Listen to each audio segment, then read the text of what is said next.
Rastet e dhunës mes adoleshentëve në shkollat e mesme po shtohen dhe po kthehen në një fenomen shqetësues në të gjithë vendin. Ngjarja e fundit në shkollën e mesme të Delvinës, ku një nxënës goditi me thik bashkëmoshatarin e tij, pas një konflikti të çastit, ka rikthyer debatin për sigurinë në shkolla dhe rolin e institucioneve në parandalimin e këtyre episodeve. Sociologja Entela Binjaku thekson se shumë prej këtyre rasteve janë pasojë një klime të përgjithshme tensioni që i rrethon të rinjt, duke filluar nga familja, mjedisi sociale deri te dinamika brenda shkollës.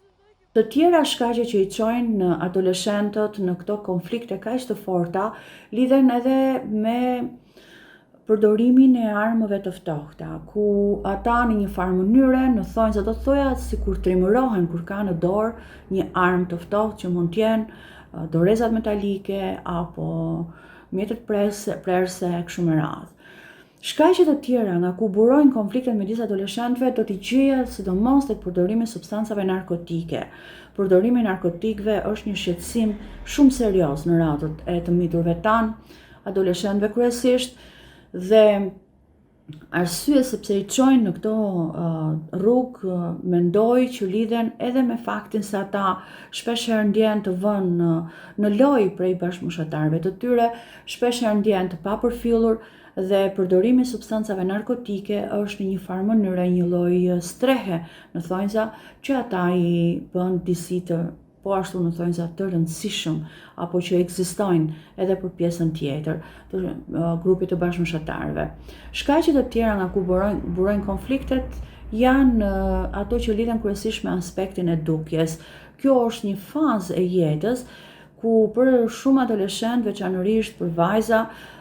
aspekti fizik është tetë i rëndësishëm dhe kur ato nuk vlerësohen për këtë aspekt, apo kur aspekti tyre fizik përbënin po ashtu një burim në thonjza përsëri kërcënimi për të tjerët, ato ndjehen po ashtu të vendosura në lojë dhe mund të burojë tek ato një lloj zemërimi i tillë që mund të çojë ose mund të rrisë prirjen përsëri për konflikte. Të tjera shkaqe që gjej që lidhen përsëri me konfliktet midis adoleshentëve burojnë në një farë mënyre prej mjedisit ku ata kalojnë ditën dhe kohën, i cili punon tepër pak për aspektin edukativ. Edhe në përgjithësi në shkollat tona, kjo mendoj që ndodh pothuajse në të gjithë Republikën, vijon të ketë, domethënë, një nënvlerësim të materialeve didaktike apo të lëndëve apo të kurrikulave, elementeve të kurrikulave që kanë të bëjnë drejt për drejt me edukimin, duke ju lënë atyre një vend shumë të vogël ose as pak duke mos i trajtuar as pak me seriozitet. Prandaj edhe adoleshentët apo të miturit në përgjithësi, kur e gjejnë veten të pambështetur, kur e gjejnë veten të paedukuar, kur vëmendja prindërore është e dobët, kur autoriteti prindëror po ashtu është i diskutueshëm, ata shpeshherë e kanë mjaft më të thjeshtë të jenë pre e sjelljeve të vogla delinkuente dhe si një formë rebelimi e tyre, apo janë më të prirur për të rënë në grackën e këtyre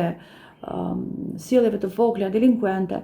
që nisin si të tilla, por që mund të shkojnë edhe me pasoja shumë serioze.